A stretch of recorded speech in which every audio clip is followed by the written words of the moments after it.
Good morning students. आज हम पढ़ेंगे भारत में संघ राज्य संबंध। पिछली कक्षाओं में हमने देखा था कि भारत में संघात्मक व्यवस्था है और ये जो संघात्मक व्यवस्था है वह अमेरिका की तरह पूर्ण संघ नहीं है। अर्थात भारतीय संघ एक अर्ध संघ है या एक सहयोगी संघ है या एकात्मक संघात्मक व्यवस्था है, जिसमें केंद्र राज्यों की तुलना में अधिक शक्तिशाली संस्था के रूप में हमें दिखाई देता है। तो आज हम देखेंगे भारत में संघ और राज्यों के मध्य कैसे संबंध है। यह इस बात से हम सब भली भांति परिचित हैं कि भारतीय संघ व्यवस्था में 1935 के अधिनियम के अधिकांश भाग को लिया गया है और उसका कुछ आधुनिकीकरण किया गया है, और यह हमारे लिए अत्यंत आवश्यक भी था क्योंकि भारत में नया लोकतंत्र स्थापित किया गया है।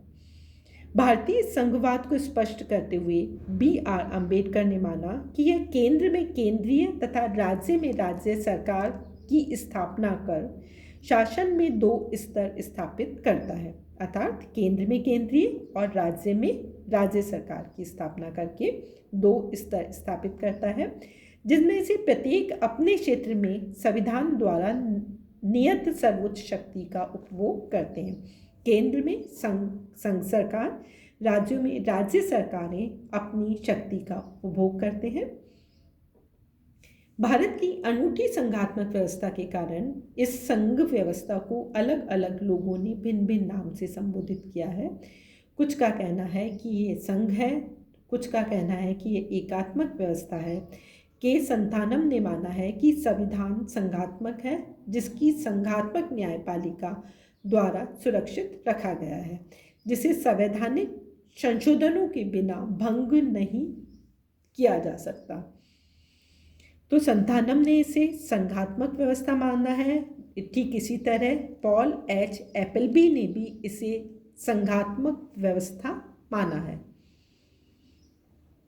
एलेक्जेंड्रोविच का मानना है कि संप्रभुता भारत के संविधान में संप्रभुता शक्ति केंद्र और राज्य सरकारों में साझेदारी के द्वारा प्रयोग की जाती है, परंतु इन सब के विपरीत professor P.T. Chacko, professor K.C. Wheare, sir Ivor Jennings भारतीय संघात्मक व्यवस्था को एकात्मक व्यवस्था मानते हैं, जिसमें घटक इकाई सदैव केंद्र पर आश्रित रहते हैं। तो आज हम देखेंगे कि भारतीय संविधान में ऐसी क्या विशेषताएं हैं जिसके कारण कि कुछ इसे संघात्मक मानते हैं और कुछ एकात्मक मानते हैं, या कुछ आइवर जेनिंग्स जैसे मानते हैं कि इसमें केंद्रीकरण की तीव्र प्रवृत्ति है। आइवर जेनिंग्स मानते हैं कि इसके अंतर्गत केंद्रीकरण की तीव्र प्रवृत्ति है। तो सबसे पहले हम देखेंगे भारतीय संघ राज्य संबंधों के अंतर्गत विधायी संबंध। जैसा कि हम सभी को पता है कि भारतीय संघ व्यवस्था में शक्तियों को 3 भागों में विभाजित किया है, जिसके अंतर्गत संघ सूची, समवर्ती सूची एवं राज्य सूची है।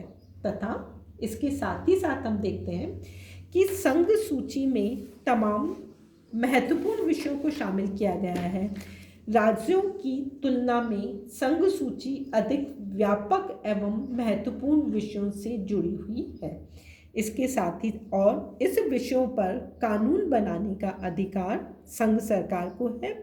संघ सूची में राष्ट्रीय महत्व के 97 विषयों का उल्लेख किया गया है, जिसमें प्रमुख है देश की सुरक्षा, युद्ध शांति, विदेशी मामले, डाकतार, रेल, मुद्रा, बीमा बैंक, अंतर्राष्ट्रीय व्यापार, जनगणना, विदेशी ऋण इत्यादि।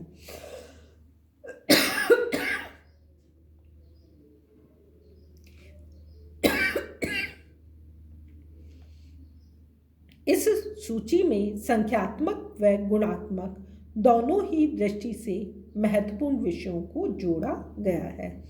संविधान का जो 42वां संवैधानिक संशोधन है, उसके द्वारा संघीय सूची में एक नया भाग 2A भी जोड़ा गया है, जिसके अंतर्गत संघ को राज्यों में अर्धसैनिक बल भेजने का अधिकार प्रदान किया गया है। तो इस प्रकार से हम देखते हैं कि भारत में संघात्मक सूची या संघ सूची में संघ सरकार का वर्चस्व है और इस संघ सूची में न केवल अधिक विषयों का उल्लेख है वरन महत्वपूर्ण विषयों का भी उल्लेख किया गया है। दूसरी जो सूची है वह राज्य सूची है, जिसमें 66 विषय हैं जो स्थानीय महत्व के हैं। इस सूची का उद्देश्य राज्यों को स्थानीय विषयों में अधिक से अधिक स्वायत्तता एवं स्वतंत्रता देना है। इस सूची के कुछ महत्वपूर्ण विषय हैं शिक्षा, स्वास्थ्य, पुलिस, जेल, पशुपालन, सिंचाई, राज्य के अंदर व्यापार व वाणिज्य इत्यादि। संविधान के 42वें संविधान संशोधन के द्वारा राज्य सूची के कुछ विषय समवर्ती सूची में शामिल किए गए हैं, जिसके अंतर्गत शिक्षा को भी समवर्ती सूची में शामिल किया गया है। इसके साथ ही साथ हम देखते हैं कि तीसरी जो सूची है वह समवर्ती सूची है और समवर्ती सूची के अंतर्गत केंद्र एवं राज्य दोनों ही सरकारों को कानून बनाने का अधिकार दिया गया है, परंतु यदि किसी भी प्रकार का मतभेद है तो ऐसी स्थिति में संघ सरकार के कानूनों को ही स्वीकृति प्रदान की जाती है। ये जो समवर्ती सूची है इसमें जो महत्वपूर्ण विषय हैं वह है विवाह, तलाक, श्रमिक समस्याएं, कारखाने, सामाजिक सुरक्षा, आर्थिक व सामाजिक नियोजन, समाचार पत्र इत्यादि। 42वें संवैधानिक संशोधन के द्वारा शिक्षा, वन, वन्य पशुओं, पक्षियों की रक्षा व न्यायिक प्रबंध को भी समवर्ती सूची में शामिल किया गया है। तो इस प्रकार से हम देखते हैं कि यदि हम तुलनात्मक रूप से अध्ययन करते हैं तो हम पाते हैं कि न केवल संघ सूची में महत्वपूर्ण विषयों को शामिल किया गया है बल्कि उसका अधिकार क्षेत्र भी अधिक व्यापक है। अब हम देखेंगे वित्तीय संबंध। वित्तीय संबंधों के अंतर्गत हम देखते हैं कि संघ और राज्य दोनों ही सरकारों को अपने अपने वित्तीय दायित्वों का पालन करने के लिए वित्त या धन की आवश्यकता होती है। वित्तीय संबंधों के अंतर्गत हम दो प्रकार का विभाजन पाते हैं। पहला हम देखते हैं कि कुछ कर ऐसे हैं या जो कर है, जो राजस्व है, उसका संग्रह किसके द्वारा किया जा रहा है और उन करों का वितरण किस प्रकार से किया जा रहा है तथा उस वितरण को करने की शक्ति किस प्रकार से विभाजित की गई है। तो इसके अंतर्गत हम देखते हैं कि कुछ कर ऐसे हैं जो कि संघ सरकार के द्वारा लगाए एवं एकत्रित किए जाते हैं, जैसे औषधियों तथा प्रसाधन पर शुल्क।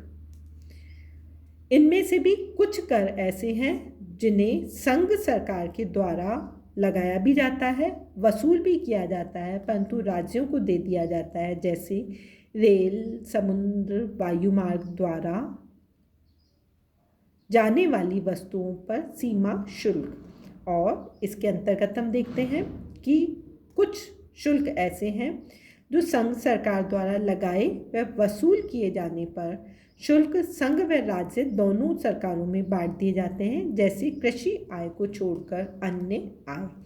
तो इस प्रकार से हम देखते हैं कि केंद्र एवं राज्यों के बीच में न केवल धन संग्रह एवं धन के वितरण की भी स्पष्ट व्यवस्था की गई है और इस क्षेत्र में हम स्पष्ट रूप से पाते हैं कि संघ सरकार अधिक शक्तिशाली है। राज्य सरकारों को अपने दायित्वों को पूरा करने के लिए संघ सरकार से ऋण लेने की या अनुदान की निरंतर आवश्यकता बनी रहती है। राज्य सरकारों को यह अधिकार प्रदान किया गया है कि वह संचित निधि में जो आय जमा होती है उसमें यद्यपि राज्यों को कोई हिस्सा प्राप्त नहीं होता, परंतु वह उससे ऋण या कर्ज ले सकती है। वित्तीय आपातकाल के दौरान हम देखते हैं कि राज्यों की वित्तीय स्वतंत्रता को सीमित कर दिया जाता है और राज्य विधानमंडलों द्वारा पारित वित्त विधेयक को संघ सरकार अपने पास मंगवा सकती है तथा इन प्रावधानों द्वारा निश्चित रूप से संघ राज्यों के वित्त पर नियंत्रण रख पाती है।